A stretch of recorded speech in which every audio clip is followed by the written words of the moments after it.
Hello everyone. This will be the last recitation, and today we'll be discussing what we covered over after the midterm.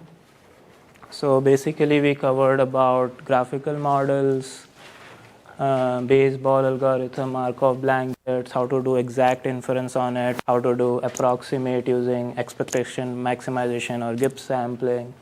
We learned about some dynamical systems like HMMs and state space model. Kalman filters, and we went through some non-parametrics like kernel methods and Gaussian process regression, so on.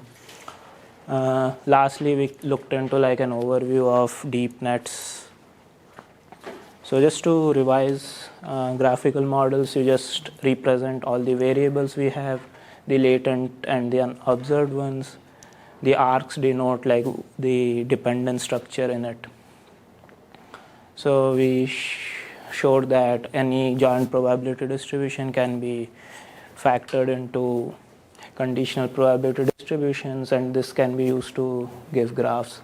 Then based on that, we figured out what are the independent structures you have. So if the variable of interest is x, everything its parent defines its local semantics, and that's it. If you want to find out all the relevant variables, you just look at its Markov blanket, its parent, its child's co-parents, and that's about it. To find this out in a given algorithm, we went through the baseball algorithm. I think that's clear enough. Baseball. So if you have y given and these are two children's, x and z become independent, so the path is blocked. If it's unobserved, you can go. Similarly, in the other case, if a child is observed, the two parents become dependent, and if it's not observed, they are independent. And in a chain, basically, if present is known, the past and future become independent. Otherwise, you can flow through it. And we looked at some examples, especially child of child. So f and g given h is not independent because can come here and then go there. So finding these independence are clear to everyone.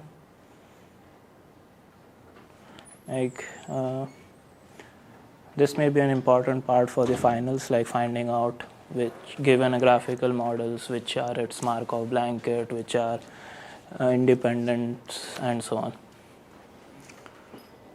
So go through them, and then using these we can find do the exact inference, but it's typically infeasible. So we do expectation maximization or Gaussian Gibbs sampling kind of things. So in homework 9, we had lots of questions. So we will go through this mixture models in more detail. I think that's what people wanted. So rather beginning with the general mixture model of an exponential family, I will start with the more intuitive one, which is Gaussian mixture models. So suppose you have a mixture models with having k Gaussian. So it's basically trying to find out a distribution having k modes. So if it's not the Bayesian world, then this is the graphical model. You have the data you observe, which cluster does it belong to, component, and the associated mean and covariance. So if you try to write the distributions, so given the cluster ID, each one is a Gaussian, and overall if you don't know what it is, you just weight it by the mixture proportion and the mixture component, which is each a Gaussian, and that's the marginal distribution of a data point. So in practice, we don't know these mu, sigmas, and pi's. So straightforward way we can do is okay, let's try to maximize the likelihood. So this is the unknown parameters. We write down the likelihood function. So P xj given theta. So this, like by the previous slide, you write like this, and because this is each Gaussian, so you can write like this. So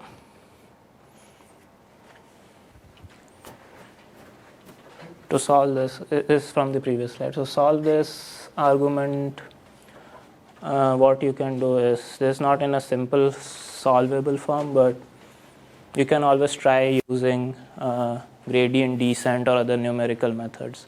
But what happens that this can be slow, and you need many tuning parameters like learning rate and so on. So what EM does is it's a more general method. What it does is fill in some of the hidden variables and then use the MLE or map based on frequentist or Bayesian world.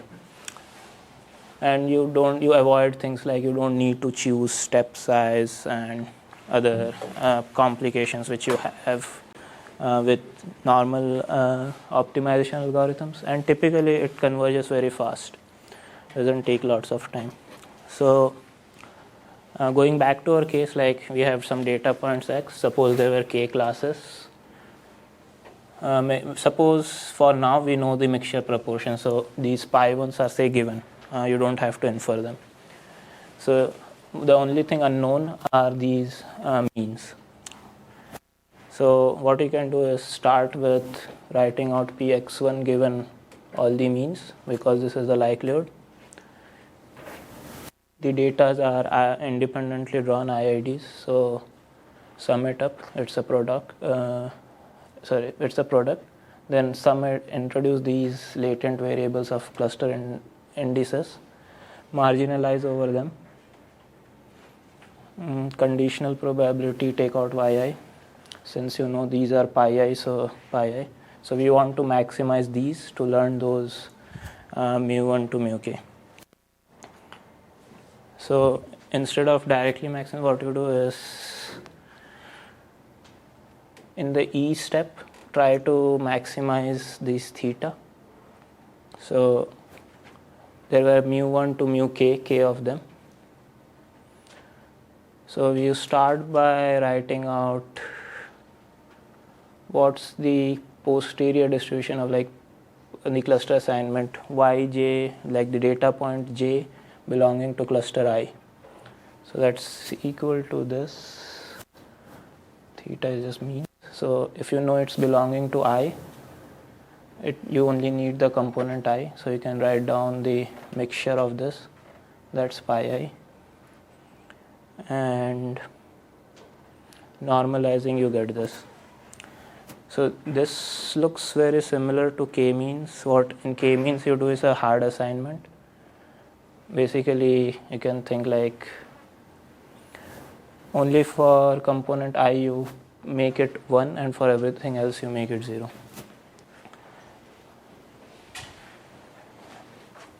And in the M step, you just take in the results from here, plug it in, take the derivative, set it to 0. So derivative of this with respect to mu is easy. You just take out those squares, it becomes linear terms. So it's of this form always. So what you can see is the mean is basically weighted average of each data point.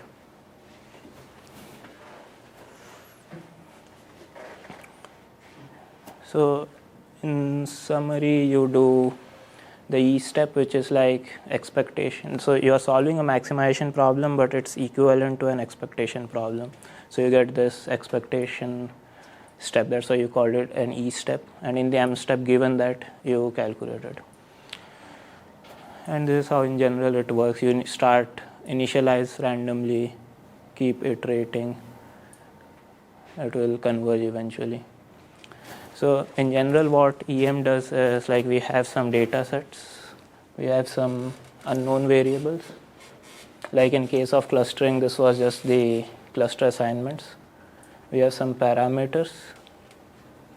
For mixture of Gaussians, these were the means, cluster proportion and the variance, and goal is essentially to do maximum likelihood estimation. Directly that may not be feasible, that's why we will take an detour. And in case of Bayesian world, you just nothing, have an extra prior and you just plug that in, plus p theta. So like back in frequentist world, so you want to maximize this guy. So since these z's are unknown, you can write it always as a sum. This cancels out to 1, so you can always like multiply and divide by the same thing. Just rearranging the terms, taking by Jensen's inequality, you push in the log here, and we get some term like this. So we call it like fq theta. And what in the EM will do is like alternatively maximize over q and theta. So keeping theta fixed, you maximize over q. Keeping q fixed, you maximize over theta. So similarly in the Bayesian case, just you have the extra prior added, everything else is same. So if you rearrange that fq theta, it becomes like a KL divergence term plus the rest. So in the E step, you keep theta fixed and maximize over q. So if we have the theta from previous iteration, we keep it and fix.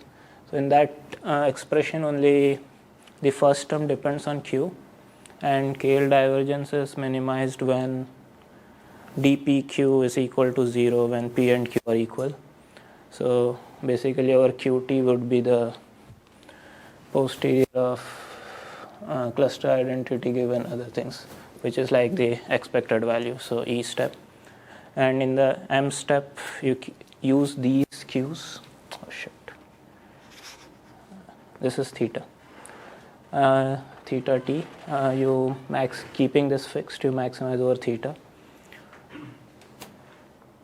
And if you simplify those, this is the term remaining. Everything else are like constants, like doesn't depend on theta, so you can ignore them. And this is basically a map or MLE on the weighted data set. And you can easily show that with every iteration, the likelihood doesn't decrease. So it may not go to global optima, but it will. The likelihood will always keep increasing, likelihood of the posterior in case of Bayesian. So that's easy to show. How many people have trouble with the EM question on homework 9? Like still they have some doubts. Everything is clear? Okay. Interesting.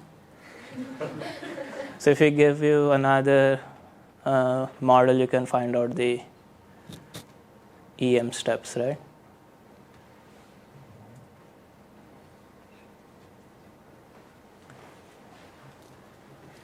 Okay. Or do you want to go over the solutions of that homework 9? Nope. Okay. So similar to those mixture models, you can apply same thing over, say, you have an hidden Markov model. Then the parameters becomes these stationary distributions and transition kernels. So you can do a similar EM kind of derivation for this. So to recall, Markov chains are basically you have a sequence of variables x1 to x3. Each variable just depends only on its previous one.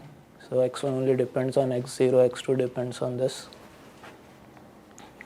And between them you have some transition probabilities. So given these transition probabilities, you can find like marginalize over just by matrix vector product. And each one gets summed up. So this can be pretty well, like in MATLAB it's a simple code, and if you have like higher order dependence you can keep adding it. And in fact this is also a first order chain. If you define new states which are like combination of x1 and x2, so that only defines x2. So if you take a cross product on the state space you can convert it to a first order chain. So first order chains are what you need, and given them you can compute this again and again in a dynamic programming fashion. So in homework 11 you have some of them, and this is in the slides as well. So basically these terms are just same, and you can just do a message passing kind of thing between each layers.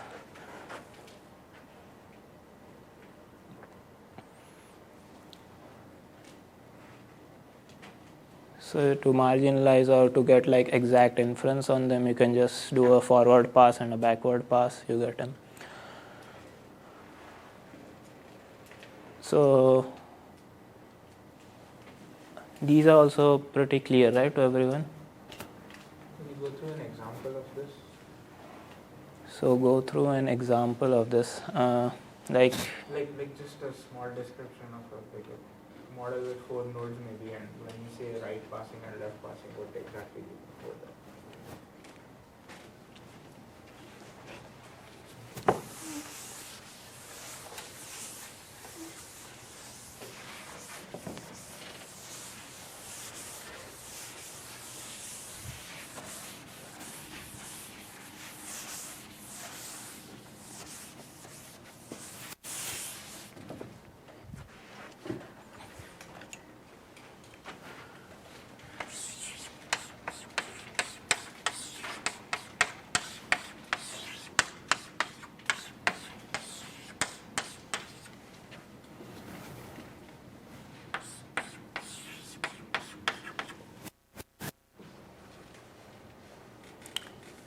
So suppose you are like given where you start. So the state P, like the first state x0, right? And you want to know, say at time step 4, what would be like what's the posterior distribution of various states here. So you basically want P of x4. So what this right forward recursion does is basically here you have each nodes you can think like as a computational node basically. So what it will do is transmit a message. So any node here will have an incoming message and it will send an outgoing message, and in between what it will do is like take a product between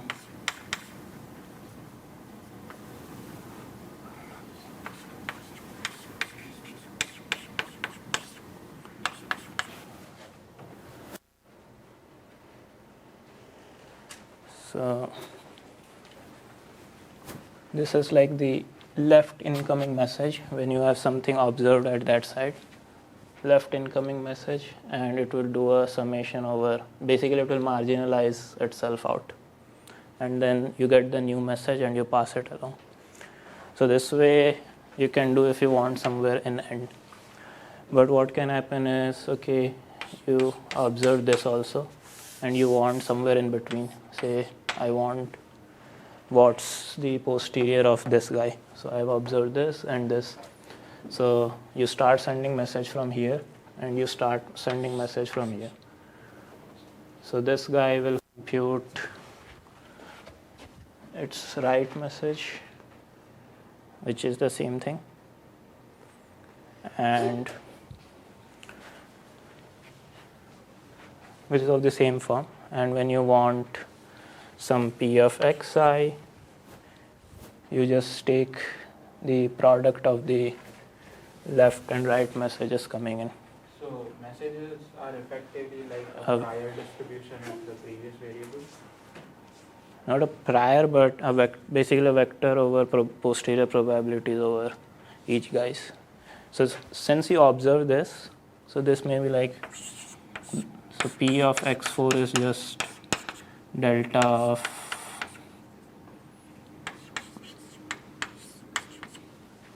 right. So this message would be you take x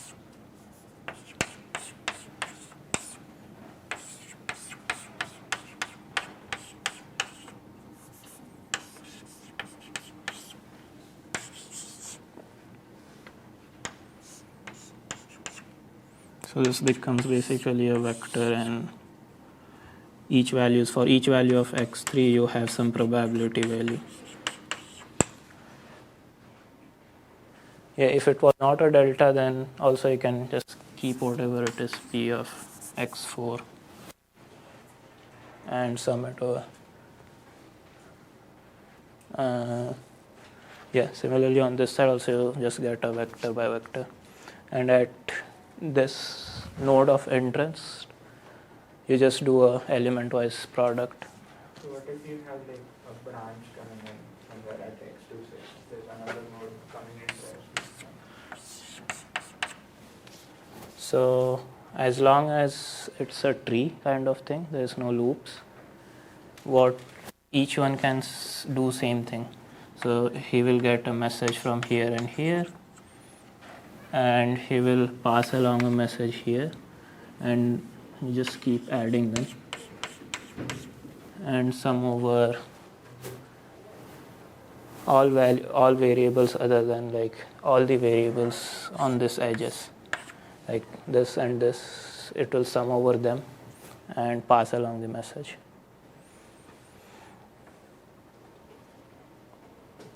Yeah.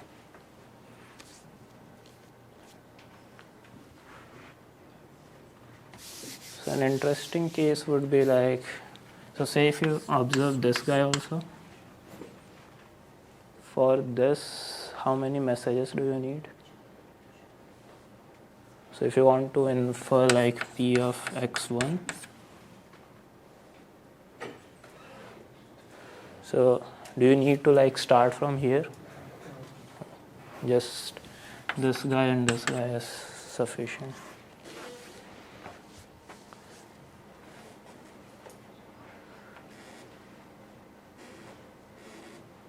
Yeah, this is basically sending messages. And then you had like, okay, on first day we had some starting distribution, and we had some transition matrix which says if we had lunch from Tazadar or we brought our own lunch, what's the probability next day, what we will do, can calculate them. And this was the case when things were discrete, and when underlying states are not known, you can have HMMs. When it becomes continuous, you can have the state space models basically, where in general the future state is a function of previous state plus some noise terms, which can be Gaussian or may not be also. But coming back to those Markov chains, so basically in Markov chain, knowing this matrix is all you need, and if this doesn't depend on T, you just call it a homogeneous Markov chains. So like this case was a homogeneous one. So once you have this, and say you have some state space models, this is your matrix. So given at any time t, at like time t from the current k, it's just the tth power of that matrix. You can just like keep multiplying the matrix and see. So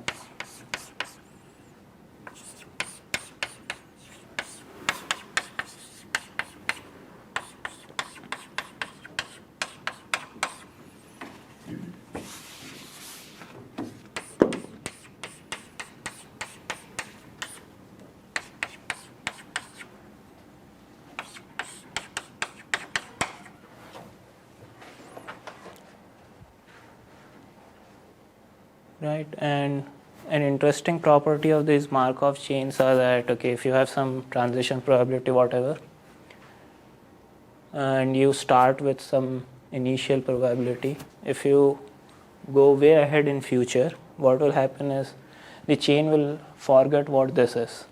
It will always converge to some stationary distribution, like not always, but if the chain is well behaved, it always converges to some stationary distribution. So it forgets what your initial, it was here, but eventually will converge to some stationary distribution. So what stationary distribution is basically, given the transition matrix pi times that is again pi. So clearly this is pi is an eigenvector of that matrix with an eigenvalue 1. And you can show that all other eigenvalues of this guy would be less than 1. So if you start with some random probability here, the speed at which the probability here will be going to the stationary distribution is like dominated by its second largest eigenvalue. So the smaller the second largest eigenvalue, the faster the chain will converge. So you don't need to prove them, but so a simple way to understand why it happens is, so P of xt given is like t to the power t, right? So if you can write it as a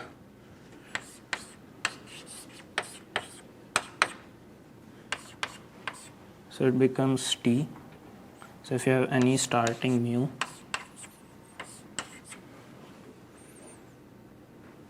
this is a diagonal matrix of lambda 1, lambda 2, so on to the power of t.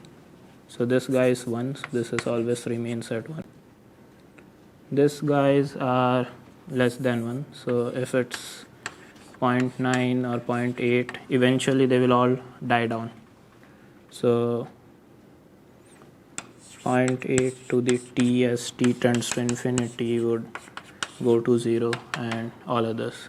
So this small and all of them are like less than this. So this term dominates the error between the stationary distribution and the current distribution, whatever you have. So the smaller this is, the better.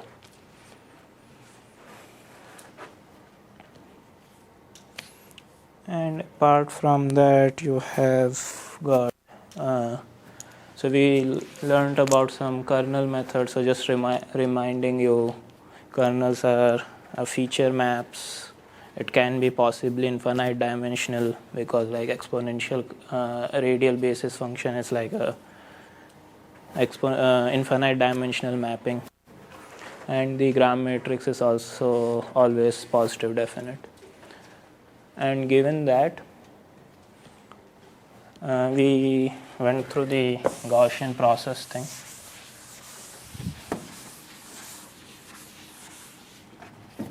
Which is basically if you have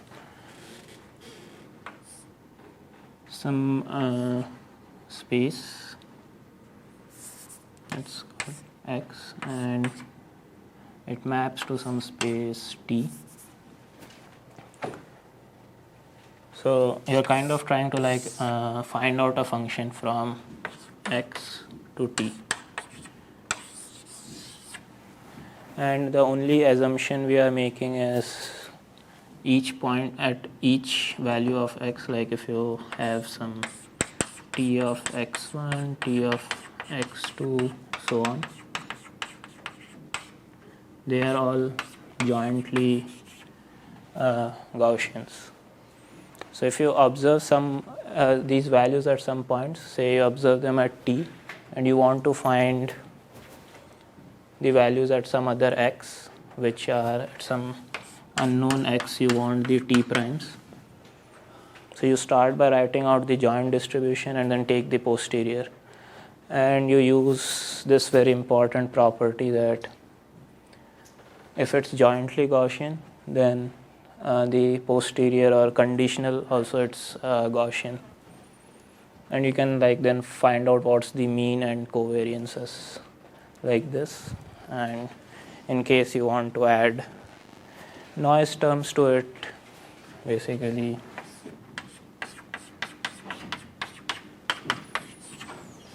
then you add the noise term, and the posterior solutions just have an additional sigma square thing there.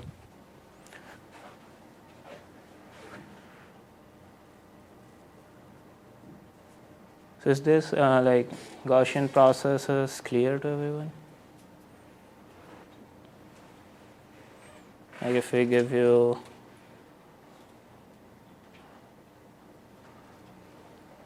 some settings for which you need to find out these y's and this mapping. So this mapping can be of the form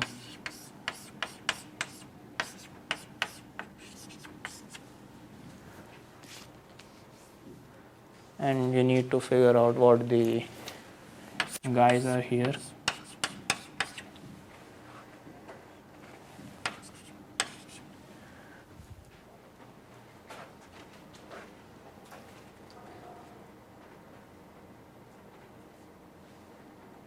Can you plug that in? Immediately say what's k tilde is if this t of x was given to be this.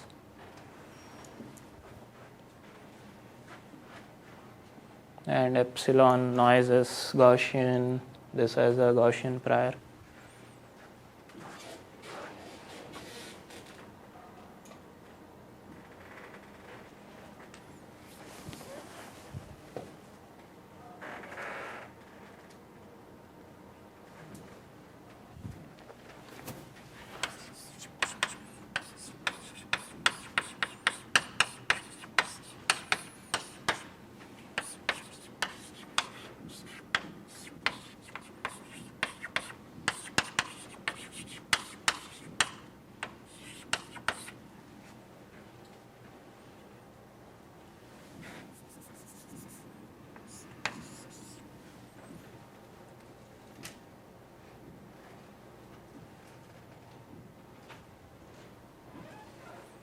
So what's the distribution of y?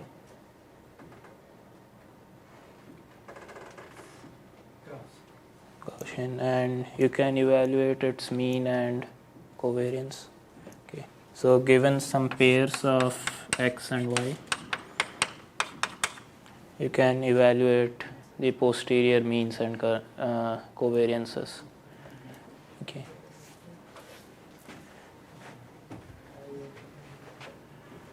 So in this case, what's this kernel KTT? For this, what's that kernel?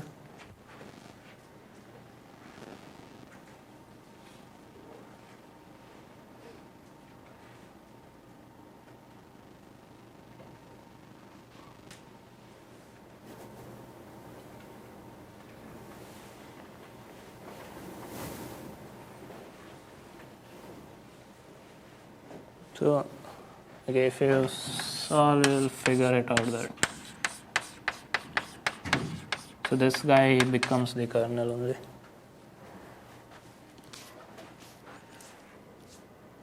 Okay. So you should look at this. Gaussian processes are important. Yeah.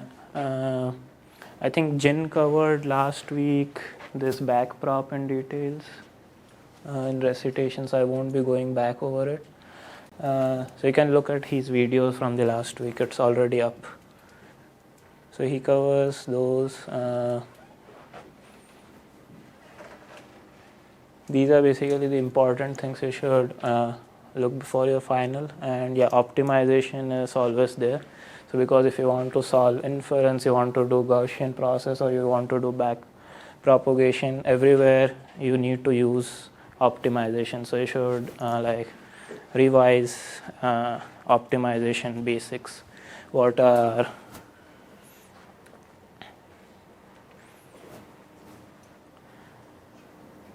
gradient descents, what is Newton's method, what's optimization, stochastic gradient descents, the L2 loss, L1 loss, lasso, and those basic things basically. And yeah, that's about it for the finals. So now we